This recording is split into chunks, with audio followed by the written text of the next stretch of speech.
అమరావతి రాజధానిలోని ఉండవల్లి కరకట్టను 4 లైన్లుగా అభివృద్ధి చేసేందుకు టెండర్ల ప్రక్రియ షురు అయింది. ఏదైతే seed access road national highway Vijayawada గుంటూరుకి మధ్యలో ఉన్నటువంటి నేషనల్ హైవే 16కి తీసుకొచ్చేందుకు కొంత సమయం పట్టే అవకాశం ఉంది. అది 3 సంవత్సరాలు 4 సంవత్సరాలు అలాగా పట్టే అవకాశం ఉంది.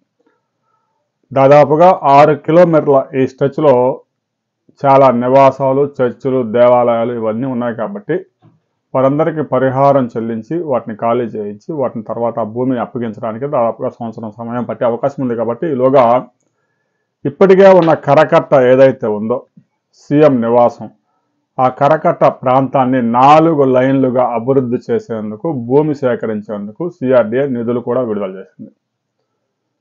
ఇక అది గనక కంప్లీట్ అయితే విజయవాడ నుంచి సీడ్ యాక్సెస్ రోడ్డుకి ప్రయాణం సులువు అవుతుంది. ఇక రాబోయే 2-3 నెలల్లోనే అమరావతి వెస్ట్ బైపాస్ అందుబాటులోకి రాబోతోంది. అమరావతి వెస్ట్ బైపాస్లో నిర్మించిన 3 కిలోమీటర్ల అతి భారీ బ్రిడ్జి బాహుబలి బ్రిడ్జ్ సిద్ధమవుతా ఉంది. ఆ బ్రిడ్జి కనుక కంప్లీట్ అయిపోయి ఇక 6 ప్రాంతాల్లో ఈ విద్యుత్ టవర్లు ఏదైతే ఉన్నాయో కిందకి వాటిని ఎత్తు పెంచే కార్యక్రమం కూడా 24/7 జరుగుతుంది.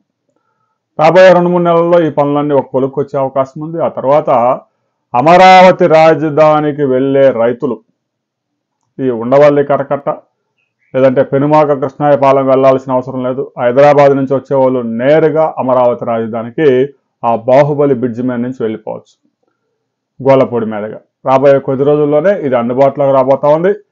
ఆ బ్రిడ్జ్ అందుబాటులోకి వచ్చినాక ఉండవల్లి కరకట్ట పనులు పెద్ద ఎత్తున చేపట్టేందుకు అధికారులు రంగం సిద్ధం చేశారు. ఎందుకంటే అసలే సన్నగా ఉన్న కరకట్ట ఈ ప్రాంతం మీద ప్రయాణాలు చేస్తూ కరకట్టను విస్తరించడం సాధ్యం కాదు. కాబట్టి ముందుగా ఆ బ్రిడ్జిని సిద్ధం చేస్తూ ఉన్నారు. అది రాబోయే 2-3 నెలల్లోనే చిన్న పనులు ఉన్నాయి.